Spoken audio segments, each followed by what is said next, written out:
Itu inti perayaan Paskah, menjadi manusia Paskah, membiarkan hidup di dalam dirinya, lalu menjadikan dirinya itu seperti Yesus yang berjalan, berkeliling sambil berbuat baik. Mungkin baik kalau saya mencoba menjelaskan struktur dari siaran pers ini. Yang pertama, karena ini adalah Paskah, maka bagian yang pertama itu berkaitan dengan iman Kristiani mengenai Paskah. Pasti berarti sekurang-kurangnya untuk umat Katolik, umat Kristiani. Intinya begini, satu, merayakan Paskah itu tidak cukup.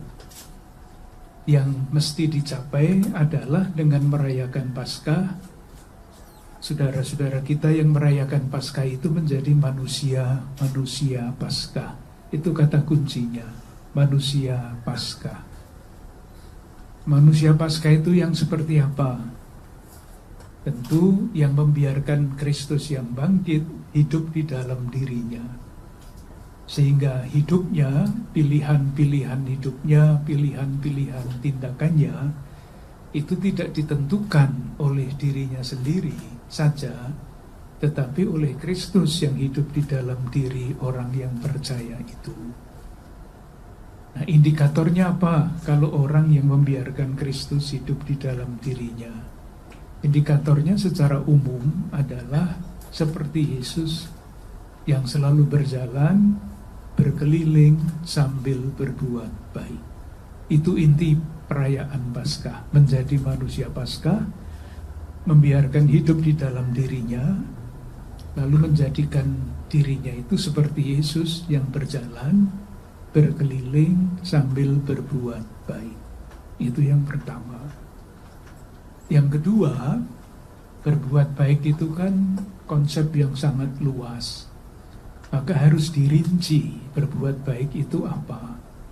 Salah satunya tentu saja adalah dengan mempertimbangkan konteks di mana gereja pada umumnya dan khususnya Gereja Keuskupan Agung Jakarta ini hidup.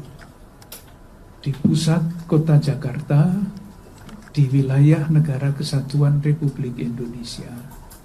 Banyak hal yang sungguh-sungguh bagus yang dilakukan, berbuat baik, seperti bagaimana selalu saya baca setiap hari di dalam salah satu koran nasional, halaman paling belakang, itu selalu ada cerita-cerita kecil mengenai pejuang kemanusiaan. Selalu ada, setiap hari. Dan itu adalah tanda-tanda yang sangat baik, berjalan, berbuat baik. Tokoh-tokoh yang tidak akan pernah menjadi tokoh nasional, tetapi justru sangat berperan di dalam masyarakat akar rumput. Banyak sekali yang bagus-bagus seperti itu. Nah, yang lain itu adalah yang menjadi keprihatinan. Tantangan bagi kita semua, warga negara Indonesia, bukan hanya yang beragama Katolik, tetapi warga negara Indonesia dengan iman yang berbeda-beda, mesti menghadapi berbagai macam masalah kemanusiaan. Nah, masalah kemanusiaan itu apa?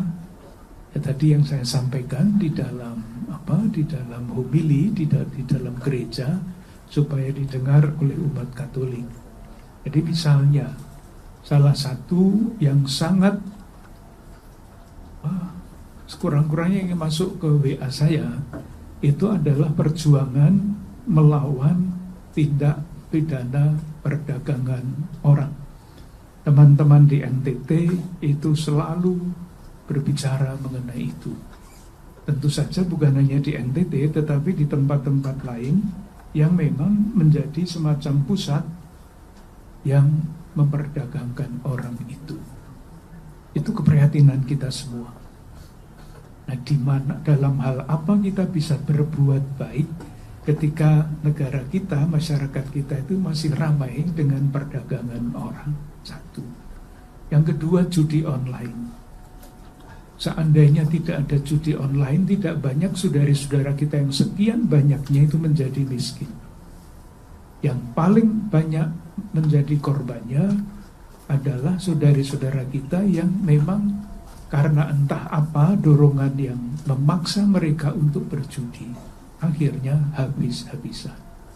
Angkanya bisa dilihat di laporan-laporan majalah harian yang kita bisa baca bersama-sama.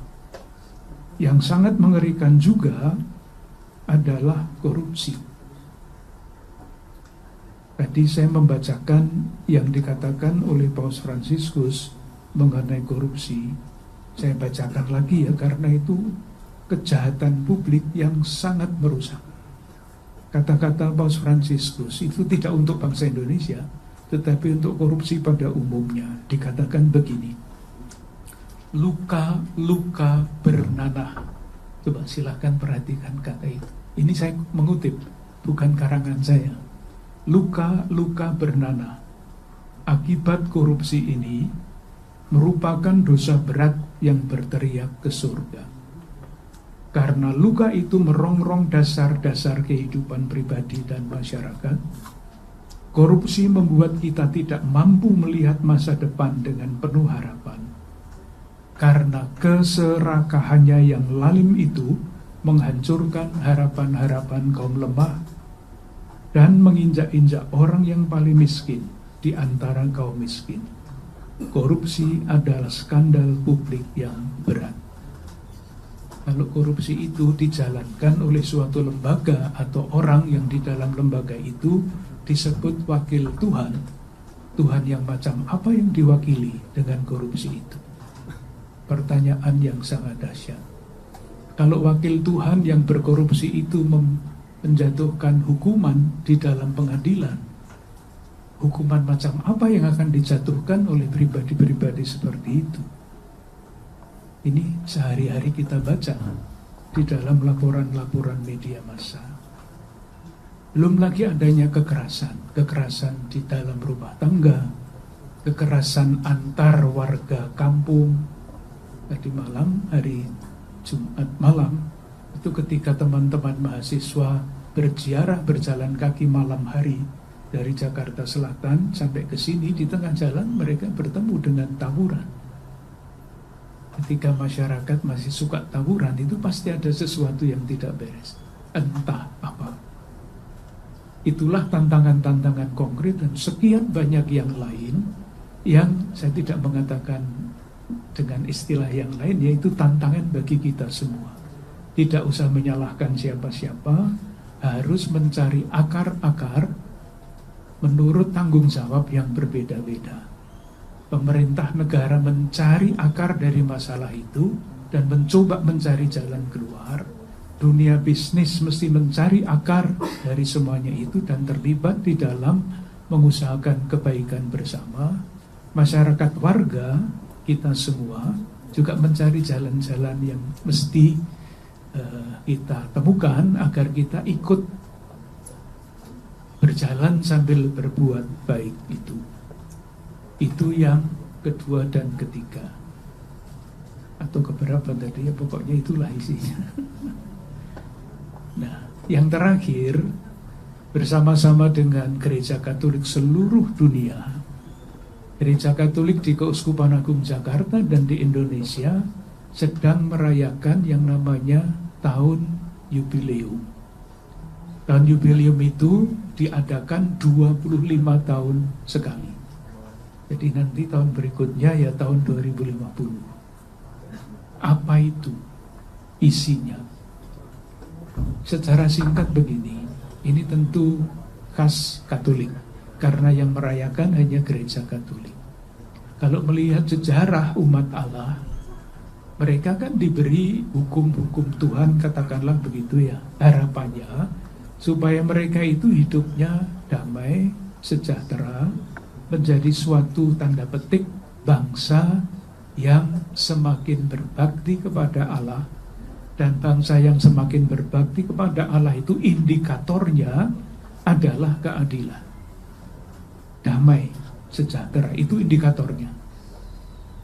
Kalau keadaan bangsa itu tidak damai dan tidak sejahtera, baktinya kepada Allah itu bisa diragukan. Karena bakti yang sejati hanya bisa dilihat dari indikatornya. ternyata di dalam sejarah umat Allah itu yang sudah dibekali dengan segala macam yang bagus, itu semakin lama semakin luntur. Yang kaya semakin kaya, yang miskin menjadi korban dari orang-orang kaya karena menjadi budak, tanahnya dirampas, dan segala macam penindasan pada zaman itu. Nah, tahun Yubileum itu adalah saat ketika tatanan yang rusak itu dipulihkan kembali, diusahakan pulihnya.